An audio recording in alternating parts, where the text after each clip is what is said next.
আজ উত্তর কলকাতার এন্টালি সর্বজনীন দুর্গোৎসব কমিটি 89তম বর্ষে পা দিল।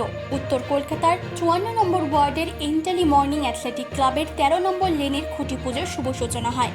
আজকের অনুষ্ঠানে উপস্থিত ছিলেন অ্যাথলেটিক ক্লাবের সভাপতি দীপ বিশ্বাস, সহসভাপতি শ্রী সুমন্ত কুমার, চন্দ্রভূষণ ঝা, যুগ্ম সম্পাদক জয়দীপ সিনহা, বিশ্বজিৎ মিশ্র, হিসাব রক্ষক অলোক রায়। তাছাড়া উপস্থিত ছিলেন রতন সরকার, চিত্ত সরকার, তরিত সরকার, দিলীপ ঘোষ, অসিত বসু, কৃষ্ণেন্দু মজুমদার, রোহিত বোস সহ অন্যান্যরা। এই ঝড় জল বৃষ্টির মধ্যে এন্টালি মর্নিং অ্যাথলেটিক ক্লাবের মেম্বাররা সবাই মিলে একসাথে একত্রিত হয়ে যেভাবে আজকে এই খুঁটি পুজোর আয়োজন করেছেন সেটা সত্যিই অত্যন্ত আজকে এই ধরনের একটা ক্লাইমেট তা সত্ত্বেও আজকে সব কিছু উপেক্ষা করে সবাই মিলে একত্রিতভাবে যেভাবে এটা করেছে তা নিশ্চয়ই খুব প্রশংসনীয় ব্যাপার।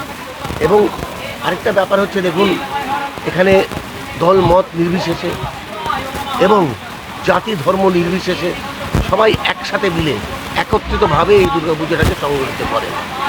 এই পুজো আমি যখন কলেজে পড়তাম, 80-র দশকের কথা বলছি আমি, সেই সময় থেকে কিন্তু আমি এই পুজোর সাথে জড়িত এবং আমি যাতায়াত করি এখানে।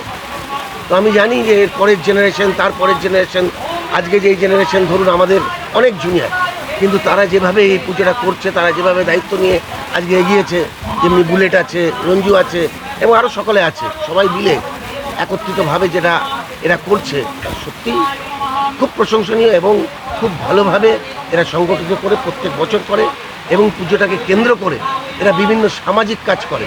যেমনি ধরুন রক্তদান শিবির, বসে আগো প্রতিযোগিতা, দুস্থদের মধ্যে কাপড় বিতরণ, নানান ধরনের সামাজিক কাজ করে। সেটাই কিন্তু আজকে দেখুন পুজোটা হচ্ছে উৎসব, ধর্ম যার যার, উৎসব সবার, কিন্তু এই উৎসবের মধ্যে কিন্তু একটা ব্যাপার, কিন্তু সামাজিক দায়িত্বটা যে এরা ভুলে যায়নি সেটাই বড় ব্যাপার।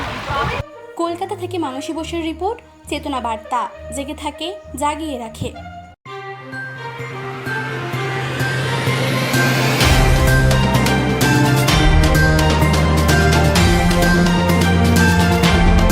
চেতনা বার্তা, জেগে থাকে, জাগিয়ে রাখে।